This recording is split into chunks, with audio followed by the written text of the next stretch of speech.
Welcome to the SLP Stress Management Podcast, your place to manage stress, reduce the risk of burnout, and find more balance in and out of your life as an SLP. I'm your host, Jessie Andrix, and today we are going to take a moment to breathe and to meditate. We're also going to talk about one thing that you can use, a yoga practice that you can use when you feel stress building and you just need to let it go and get it out. And we are going to dive in and answer the question, are pedicures really self-care? Let's dive right in.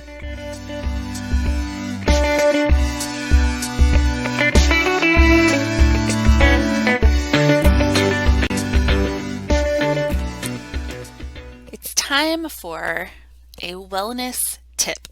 So this is a little practice, and have you ever just had one of those moments where you just needed to get up and move to move some stress through, or get out, move your body, feel like you're just shaking it all off, but you're at work so you can't, or you're driving in the car so you can't, or you are around a lot of people and it's just not going to happen, or you're just in a really tiny space. You can still get the benefit of this without when you can't get up and dance, or can't get up and shake it out, or drop into a yoga pose, or whatever it might be, or leave and go on a lengthy walk. So one thing you can do is use the breath and use it in a specific way. So this is a practice that is used a lot in yoga, in classes, when we focus and talk about letting go. In this, you might be in a class and you might do this breath and it'll say, now as you exhale, imagine you are letting go of anything that no longer serves you, of anything that you no longer need, or any tension that's been building up. Imagine you are letting that tension and stress just go. And so here's how you do this. You take a deep breath in, and as you exhale, you open your mouth and you let that breath go, sighing it out. So do that again. Take a deep breath in, open the mouth big, maybe make a noise or sigh it out, like you are letting it all go. You can take a deep breath in again, maybe make that sigh, or kind of puff out the lips. And one more time, take a deep breath in and let it go. Take this as many times as you need to, maybe 1, maybe 3, maybe 5, maybe 10. And just imagine with each exhale, you are letting it go. So the next time you find yourself in a small space or around a lot of things and you just need to take a breath and let some of that stress go, try this breathing practice.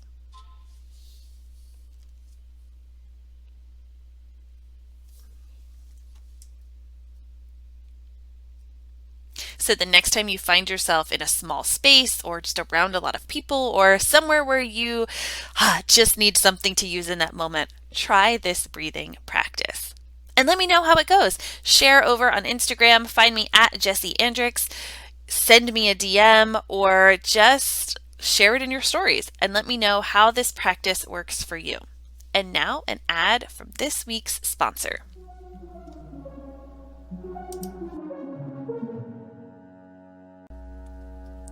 Psst. Hey, did you know that yoga can help reduce your stress? Probably, right? But how, right? How does yoga do this? And what yoga poses help? You can find out all of this information and get a full stress-reducing yoga practice when you sign up for the stress-reducing yoga workshop that is available on demand over at the SLP Stress Management course library.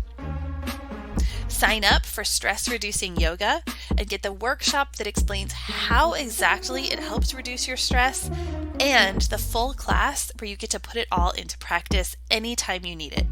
And you can get 10% off this or any other workshop or course using the code PODCAST10. Head on over to jessieandrix.thinkific.com and sign up today to start reducing your stress with the practice of yoga.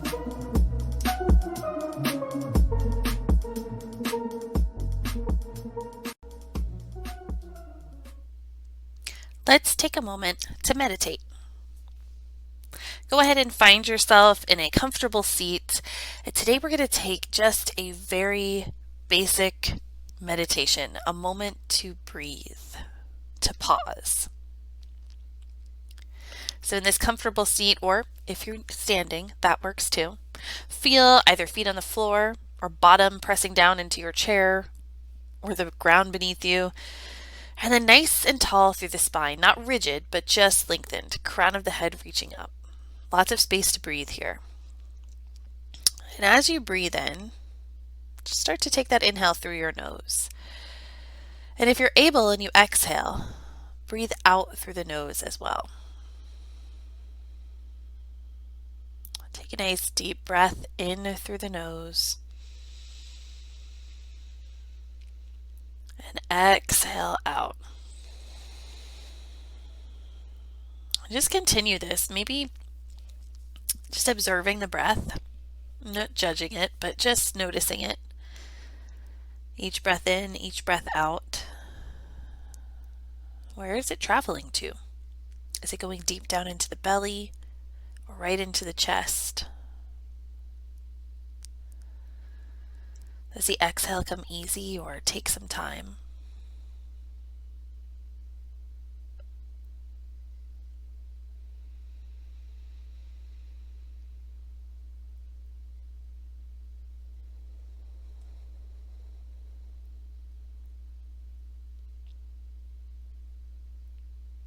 And as you breathe here, maybe start to notice if there's any spot in your body that's calling out to you. Maybe from sitting, there's some tension that you're feeling, or in this pause, you're finally able to notice the tension in the jaw or the neck. Maybe you've got a lingering headache. Or maybe it's the opposite and there's nothing there, or usually there is. And just observe this. Just kind of see what shows up today.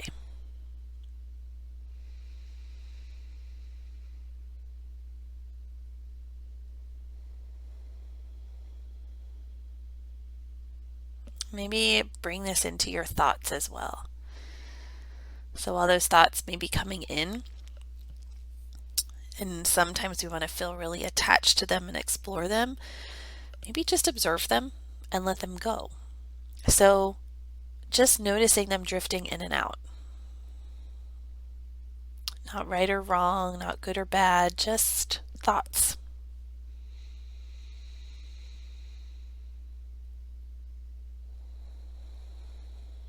And begin to bring your focus back to your breath, back to this moment. Each inhale, each exhale. Each breath in and out with the body, with the mind.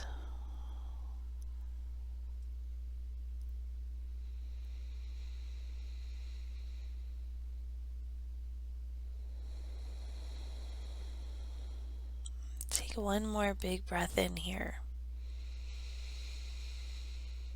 Let it go as you breathe out.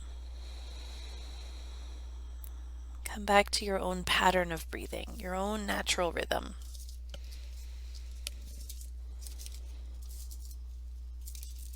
When you're ready, maybe blink and float the eyes back open. And thank you so much for joining in this meditation practice today.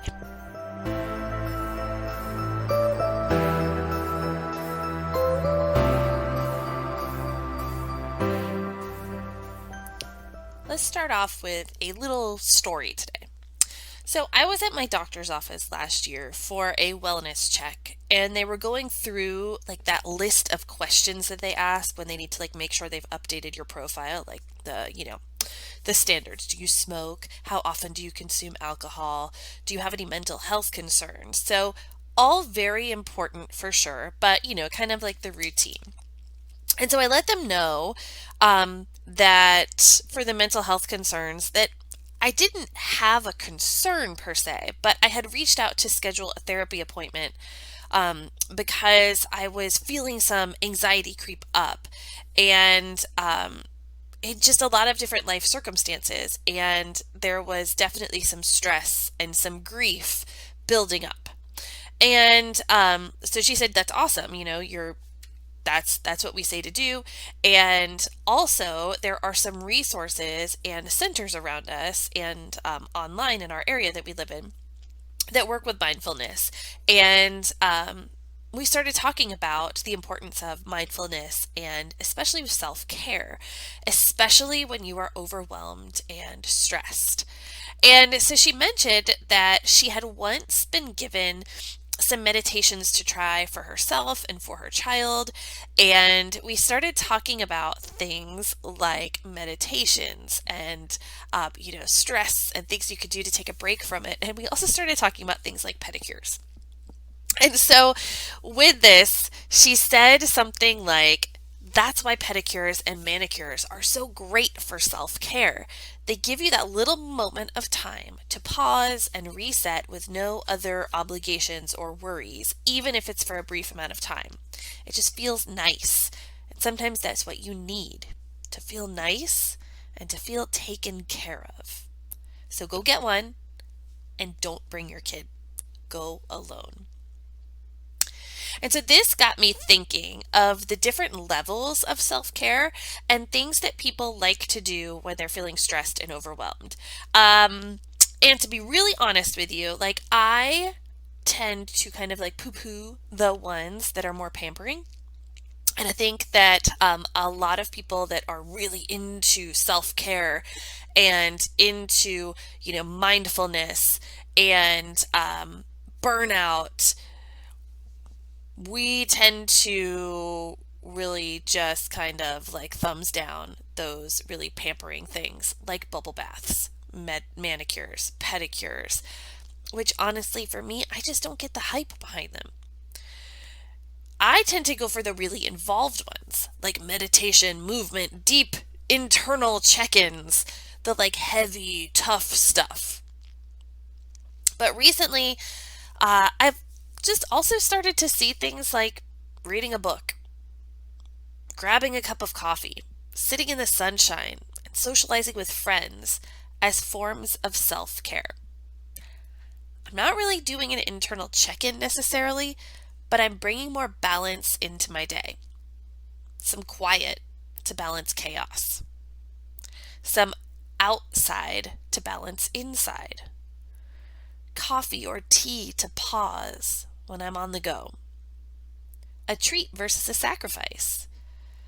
Or connecting after being home alone all day for a few years with 2 kids. Or talking with adults after being with children all day. And even other things like setting boundaries or saying, "I'm not able to do that right now," which is really, really hard and something we don't always think of as being self-care. So what is right? Which things are really self-care then? Are they those things that just feel like we're taken care of and that feel really nice? Or are they those things where we feel like we are working deep and working through? What's the right kind? So self-care could seem really simple. Do things you like and feel better after. But it's really more complicated than that. Self-care can be things you enjoy doing and that feel fun, freeing, and blissful. It can also be doing things that feel a little challenging, tough, or push your boundaries, such as creating those boundaries themselves. Neither is right or wrong. And in fact, it's helpful to have both styles of self-care in your life for a more well-rounded approach. So what are these types of self-care? Well, there are 2 of them. The types of self-care that often feels really good and is sometimes kind of deemed as that like pampering, frivolous self-care is referred to as superficial self-care.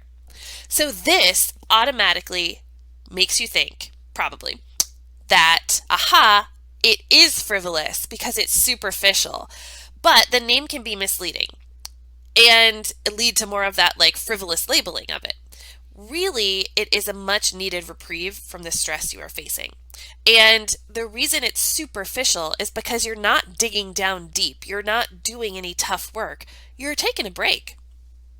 When you do something that is fun for you or feels nice, like finding quiet in a bubble bath or getting pampered with a pedicure, it gives you a moment to pause and to not be in the stress. You get a break, which doesn't necessarily like do a major overhaul on your stress response in your brain and in your body, but it does give you a small break from the stress and give you something to feel good about and be grateful about.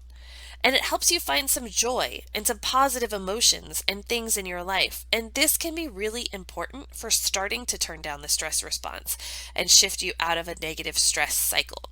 So this can be the point that you begin to have more joy. You begin to say, oh, you know what? This is something I'm looking forward to. This is my pause. And from there, you're able to go into the next type of self-care.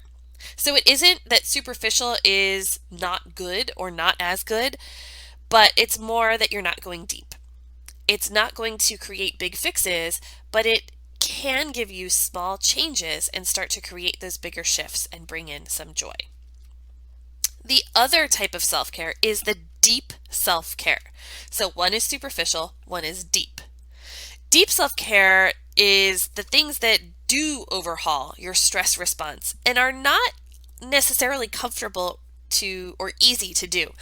They can be, especially if there's something that you enjoy, but sometimes it's saying that you have to face that stress and saying, okay, how am I actually doing today without trying to. So the other type is deep self-care. There's superficial and there's deep. Deep self-care are the things that do overhaul your stress response and are not necessarily comfortable or like easy to do. They can be. It can be because maybe it's something that you really like to do, or maybe, it's something that you would go to do anyway. But sometimes it doesn't end up being comfortable because you are facing that stress. You are going deep. Deep self-care cuts into the bigger checking in types of practices that help you to see what's really going on, what is working or not, and what shifts you can make. It is definitely finding quiet after a really busy day, but also reflecting. Doing things like meditating or deep breathing to reset your nervous system and rewire the brain's response to stress. It's moving your body to remove and reduce tension that builds up and holds on to stress. And it's like writing it out to help you sort through and get the stress out of your head. It could also be setting up some boundaries and routines to help support you, even though those can come with growing pains of their own. Those can seem like more stress, but once you work through them, they create more support. One type is not better than the other, and both are useful and needed for managing stress through self-care. So here are some ways to look at this superficial versus deep self-care.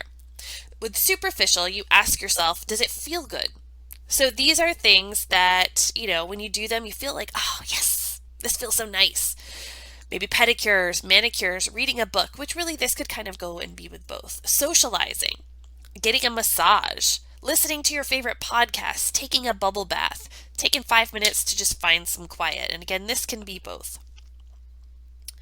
So these are things that we tend to think of as fun. And this is where self-care can start to be like, oh, it's just selfish because you're doing something that you enjoy doing, which is like a whole other topic of like, really? Do we really need to call that? But it's like connecting back with yourself, right? It's doing something so you have something good to look for when everything else feels really stressed. The other type is deep. This is why you ask yourself, what do I need right now? Because sometimes what you need is more than a pedicure. It's more than connecting with friends. It's more than listening to your favorite podcast. Sometimes you need to really pause and breathe and notice that your breath is stuck and is short and is shallow, and you need to find calm. You need to find deeper breath to support yourself. So these are things like finding quiet, not just, with this type of quiet, it would be to help you regulate. When you feel dysregulated and overstimulated, finding some quiet to help turn that back around. It could be meditation, right? So helping to reset and rewire your brain from stress. Deep reflection on, okay, what is going on? What is not working? What is working? Where can I create those boundaries and routines? Stretching and moving to get that tension out of your body. It's really easy for us to ignore it and keep going, but that tension is going to build into stress. There's also creating those boundaries, creating routines, journaling. Sometimes the journal is to brain dump, right? To just get it all out of your head and onto some spot. But sometimes it's gratitude journaling, which seems frivolous sometimes and seems superficial, but really is deep, because when you really connect to things you are actually grateful for, sometimes it can be hard to realize those things and to realize things that you're missing in your life that you wish were there, but also to notice that with all of those feelings, I'm also feeling grateful for this, or this is going well. And maybe just checking in and saying, you know what? I've just been going and going and staying really busy and trying to push to be 100%, but I'm worn out and I only feel like 10% right now. And I need to acknowledge that. And once I acknowledge that and I realize I'm tired, now I know what I need. I need to take a pause. I need to find some quiet. Maybe I need to deep breathe or take a shavasana from yoga or go and sleep. So if you have all superficial self-care, you might find that things are enjoyable to do, but not necessarily getting deep down to create shifts in your mind, body, and mindset. It might create that moment of joy where from there you feel like, okay, now I am feeling okay enough to work on some of this stress. But it might just keep you where you're kind of just shaking it off.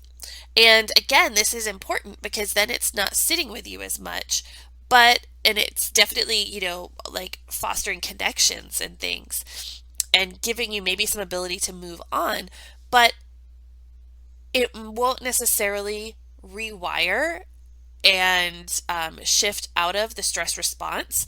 So it's giving you a tool for, yes, stress is here, let's go find something fun to do, rather than stress is here and it's not going to affect me as deeply. Then you have the deep self-care. This is where you might feel incredibly weighed down and burdened by all that you are facing, because you are saying, okay, yes, this is stressful, and let's face it.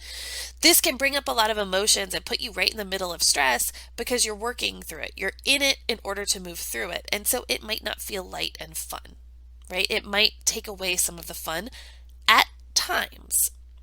It might just feel hard to do or uncomfortable.